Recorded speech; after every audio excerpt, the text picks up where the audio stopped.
kind of came back to the same sound I was raising over duty, that he came here because it was his duty to defend Muslim lands. And after we talked a little bit about this, he looked at me and he said again, you know, you're a very strange man. You said earlier that you're a Christian, but you don't follow the teachings of Christ, to love your enemies, to pray for those who persecute you, to turn the other cheek.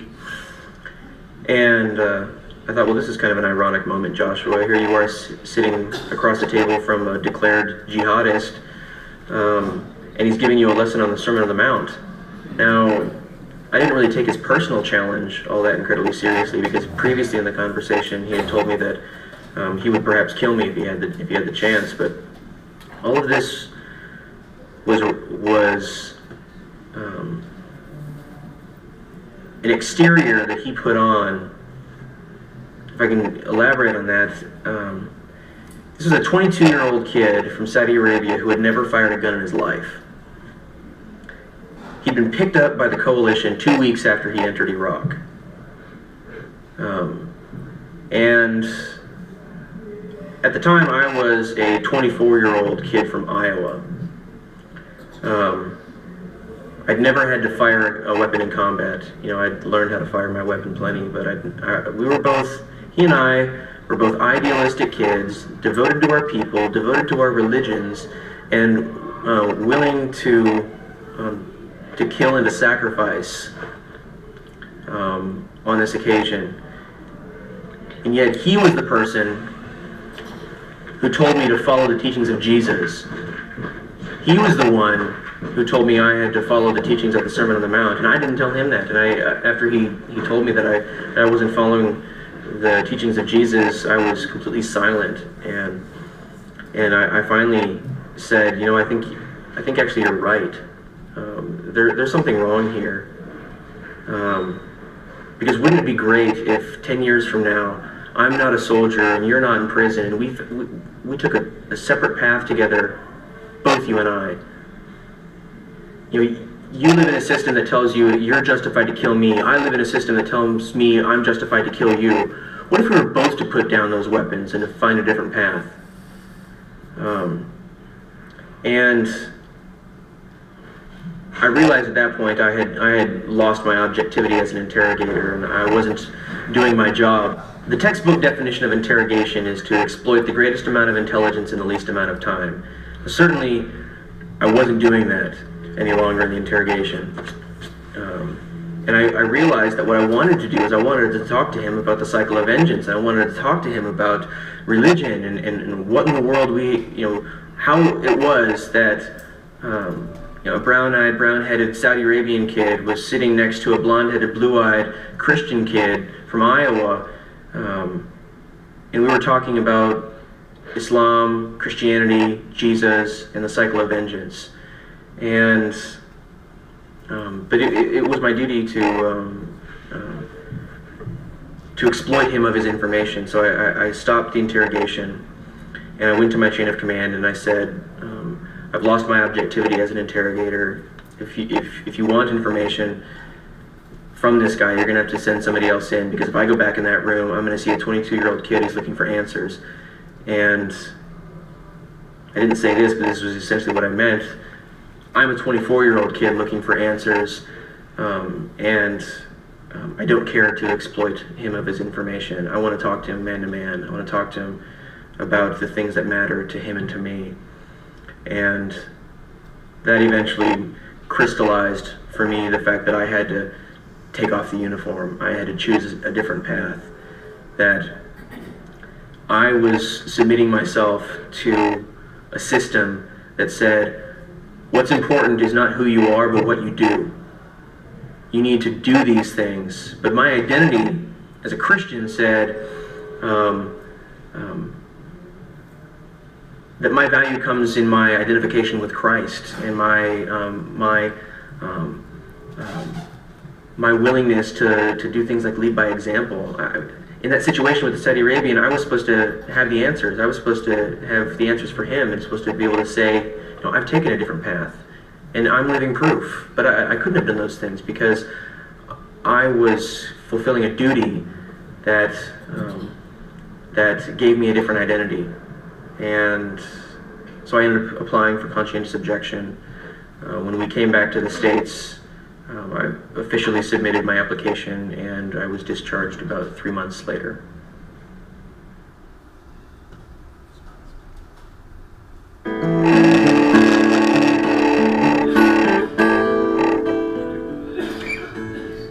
I was diagnosed in early November with stage 4 cancer of the lung, which I most likely acquired from the burn pits at Abu Ghraib prison. And one of the things that I have come to feel about that diagnosis and that cause is even a certain sense of relief that I get to share in the sufferings of the Iraqis. We were conducting those burn pits in agricultural fields. It was inside the prison, which was located in an area of farms, and whereas Americans are gaining awareness of the impact of burn pits on soldiers, but less of an awareness of the sort of impact they're going to have on Iraqis for decades.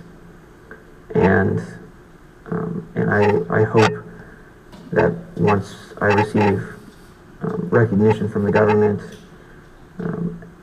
for service-connected benefits, that my cancer is service-related, that I'll be able to be of assistance to Iraqis. And in the same way that I hope to be of assistance to Iraqis, there have just been so many people that have come to my aid and assistance, both materially, bringing fruits and vegetables, financially, sending checks so that we can buy the fruits and vegetables that have created a nutritional environment for my medication to work as effectively as it has been working. And without that support, we wouldn't have been able to do this. And my life is being sustained by the generosity of others, and which has really saved me in two ways. One is physically, and another emotionally and spiritually. When you're actually in a place of vulnerability, and you're actually living because of the generosity of others, it changes you. When I came back from Iraq, I became angry very quickly, and I developed a cynicism that began to invade every part of my life. And since being diagnosed and witnessing the simple generosity of people, and how much people really want to do good and are searching for ways to sacrifice on behalf of others, it's made it, in the same way that the nutrition has created an environment where cancer can't survive, the generosity of others is creating an environment where cynicism can't survive. And I've really been reborn in a lot of ways, and honestly, I prefer the person who you're talking to right now much more than the person that I was prior to being diagnosed with cancer. And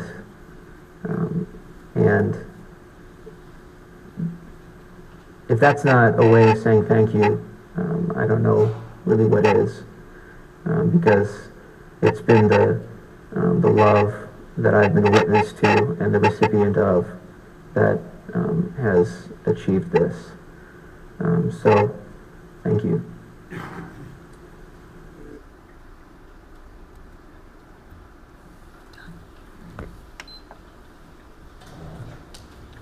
of time, I wanted to just say a bullet point to reflect on what we just saw, and then to open it up to all of you. I take that there's at least three things that are lessons for us from what Joshua Castile has said and from what other veterans say to us. One is the healing value of connection with the humanity of others. If part of the process of learning how to kill has to do with in some cases a tendency to dehumanize the other, that's not a kind of disposition toward other humans that can last long once one is returned from war. Finding ways to connect people to others, to see the humanity of others, is deeply important. And I take that happened in some ways for Joshua Castile. The other two put together is confession and community, which ought to be tied very closely to each other. If one of the things that alienates veterans from others is a sense of not being understood, and therefore of the shame of the possibility of not being understood and ostracized, then the thing that heals is vulnerability made possible by community. This is a question to all of us. How can we, in our parishes, in our organizations, in our schools, in our places of mission and work, be places where veterans can feel free to be themselves and to tell their stories without having narratives overlaid on them? Three harmful ways that Christians can respond, and that I have responded at different times. One would be voyeurism. So asking somebody, and none of you would do this, but asking a veteran, did you kill anybody? How many people did you kill? What was it like? In a way that's clearly voyeuristic, is deeply alienating, and veterans will tell you that. Another would be victimization. So treating veterans, as I did initially, as I said, as kind of wounded specimens, as those that are just in need of pity. That also is dehumanizing, and it's disempowering, and most veterans will not respond very well to that, even though they might appreciate the intention behind it. And the third mistake to avoid, I think, and I say this very carefully because I do believe that I want to respect what veterans do, but to avoid the tendency to valorize in a way that puts veterans on such a pedestal and surrounds them with language like "thank you for your service" and hero language, that veterans who might have complicated memories of combat and complicated understandings of what they did in combat no longer have the capacity to be present to themselves and to others in that space, because they have to fulfill a certain social role. Communities have to avoid those three mistakes and to be places where genuine stories can be told, or not, as someone's willing to disclose things about themselves and to be known in community. And then the third, and I would end with this, would be calling or vocation. Often veteran students who I work with tell me veterans are great to hire in civilian jobs because they know how to fulfill a mission, and they go and they get it done. One of the challenges of reintegration into civilian society is that sometimes when veterans have had very specialized jobs, they come back into civilian culture and feel adrift. And it's in part because no one knows how to call veterans into service. And so that's in some cases the case. So how does the church respond by calling veterans into the service of the church, into the service of Christ, following a different Lord? My colleague, who's now at Walter Reed here in D.C., and former student Jeff Matzler is an active duty military chaplain who has done beautiful work interrogating the life of St. Francis of Assisi as a combat veteran. In the interest of time, I won't tell the whole story, but it has to do with Francis having experienced a very real experience of war and having spent about a year as a prisoner of war, coming back, being not himself, leaving his home, and then finally reconnecting, first due to a dramatic encounter with Christ, and reconnecting with others, many of whom were themselves combat veterans, and finding service to a different Lord, who in this case was not the Lord of the battlefield, but was Jesus. Francis offers an example of healing that veterans today, and all of us for that matter, can learn from.